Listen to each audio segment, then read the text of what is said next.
जॉबजॉन हबमध्ये आपलं खूप खूप स्वागत आहे. तर नुकतीच 12वीची परीक्षा संपलीय आणि डोक्यात एकच प्रश्न घोळतोय, आता पुढे काय? बरोबर ना? खूप जणांना वाटतं की आता डिग्रीशिवाय काही खरं नाही. पण थांबा, आज आपण हेच बघणार आहोत की पदवीची वाट न बघता थेट सरकारी नोकरी मिळवून करिअरची एक शानदार, एकदम जबरदस्त सुरुवात कशी करता येते. खरं तर हा प्रश्न फक्त एकट्या दुकट्याचा नाहीये. लाखो विद्यार्थी आणि त्यांचे पालक याच गोंधळात अडकलेले असतात. निकाल लागला की समोर अनेक रस्ते दिसतात, पण आपला रस्ता नक्की कोणता हे ठरवणं, बापरे, खरंच खूप कन्फ्युजिंग असतं. आणि त्यात भर पडते ती आजूबाजूच्या लोकांची. असं नाही का वाटत की जणू काही सगळेजण एकाच दिशेने धावत आहेत? इंजिनिअरिंग किंवा मग मेडिकल.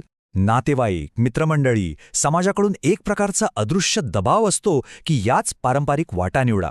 पण ऐका, प्रत्येकाची गोष्ट वेगळी असते. प्रत्येकाची आवड, निवड आणि सगळ्यात महत्त्वाचं म्हणजे घरची परिस्थिती सुद्धा वेगळी असते. काहींना लगेचच कुटुंबाला आर्थिक आधार द्यायचा असतो, तर काहींना पदवीसाठी 3-4 वर्ष वाट पाहण्यापेक्षा लवकरात लवकर स्वतःच्या पायावर उभं राहायचं असतं. आणि यात काहीच गैर नाही. आणि अशा परिस्थितीत 12वी नंतर थेट सरकारी नोकरी मिळवणं हा एक कमालीचा स्मार्ट आणि जबरदस्त फायदेशीर पर्याय ठरू शकतो. चला तर मग बघूया यात फक्त पगारापलीकडे अजून काय काय फायदे दडलेले आहेत.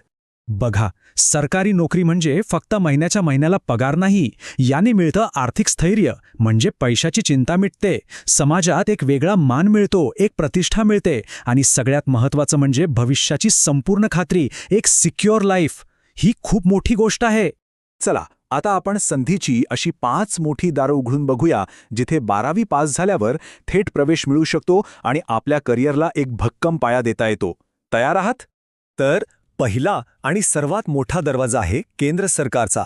स्टाफ सिलेक्शन कमिशन, ज्याला आपण SSC म्हणतो, ही संस्था केंद्र सरकारच्या वेगवेगळ्या विभागांमध्ये भरती करते. त्यांच्या CHSL परीक्षेमधून टपाल विभाग, पासपोर्ट ऑफिस अशा महत्त्वाच्या ठिकाणी लिपिक किंवा डेटा एंट्री ऑपरेटर होता येतं.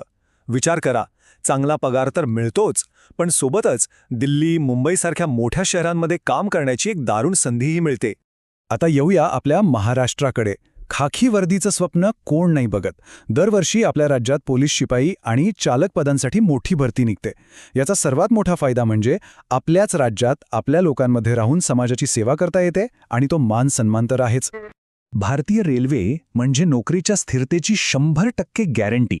इथे तिकीट कलेक्टर म्हणजे TC किंवा लिपिक म्हणून काम मिळालं ना, तर आयुष्य सेट समजा.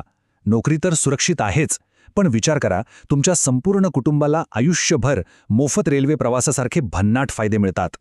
ज्यांच्या मनात देशसेवेची आग आहे, त्यांच्यासाठी भारतीय संरक्षण दलाचे दरवाजे कायम उघडे आहेत. इथे 12वी नंतर 2 मुख्य मार्ग आहेत. एक म्हणजे अग्निवीर योजनेतून भरती होणं आणि दुसरा, जरा जास्त आव्हानात्मक मार्ग म्हणजे NDAची परीक्षा देऊन थेट अधिकारी बनणं. आता इथे जरा नीट लक्ष द्या, कारण यातला फरक समजून घेणं खूप महत्त्वाचं आहे. अग्निवीर योजनेत तुम्ही आर्ट्स, कॉमर्स किंवा सायन्स कुठल्याही शाखेतून असाल तरी अर्ज करू शकता. पण जर मोठं पद म्हणजे अधिकारी बनायचं स्वप्न असेल, तर NDAच्या मार्गावर विज्ञान शाखेच्या विद्यार्थ्यांना थोडं जास्त प्राधान्य दिलं जातं. आणि 5वा पर्याय आहे इंडिया पोस्ट, म्हणजेच आपलं पोस्ट ऑफिस. इथे ग्रामीण डाक सेवक किंवा पोस्टल असिस्टंटच्या जागा नेहमीच निघत असतात. ज्यांना लांब कुठे न जाता आपल्याच गावात किंवा जवळच्या शहरात राहून एक स्थिर नोकरी करायची आहे, त्यांच्यासाठी हा एक अतिशय सोपा आणि उत्तम पर्याय आहे. तर संधी तर भरपूर आहेत, हे आता आपल्या लक्षात आलंय. पण फक्त संधी असून भागत नाही, त्या संधीचं सोनं करावं लागतं. मग आता तयारीला सुरुवात कशी करायची? तुमचं पहिलं पाऊल काय असायला हवं? चला, तेच पाहूया. एक गोष्ट डोक्यात पक्की करा, योग्य वेळी तयारी सुरू करणं सगळ्यात महत्त्वाचं आहे. जाहिरात येईल तेव्हा बघू हा विचार डोक्यातून काढून टाका. गणित, बुद्धिमत्ता, चालू घडामोडी यांचा सराव आत्तापासूनच सुरू करा. आणि हो, सोबतच टायपिंग आणि कागदपत्र पण तयार ठेवा. हे तर खूपच महत्त्वाचं आहे. अनेक सरकारी लिपिक पदांसाठी टायपिंग येणं अनिवार्य असतं.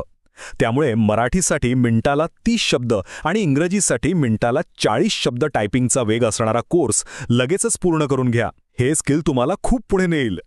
आता ही गोष्ट तर अजिबात टाळू नका. अर्ज भरताना होणारी धावपळ नको असेल तर ही कागदपत्र आजच तपासून बघा. तुमचं जात प्रमाणपत्र, नॉन क्रिमिलेअर सर्टिफिकेट आणि डोमिसाईल सर्टिफिकेट हे सगळं अपडेटेड आहे ना, हे तपासा. यामुळे शेवटच्या क्षणी होणारा मनस्ताप पूर्णपणे वाचेल. तर आतापर्यंत आपण पाहिलं की 12वी नंतर सरकारी नोकरीसाठी संधींची काही कमी नाही. पण एक लक्षात घ्या, यश मिळवण्यासाठी फक्त संधी पुरेशी नसते. त्यासाठी लागतो योग्य निर्णय आणि ती करण्याची कठोर मेहनत.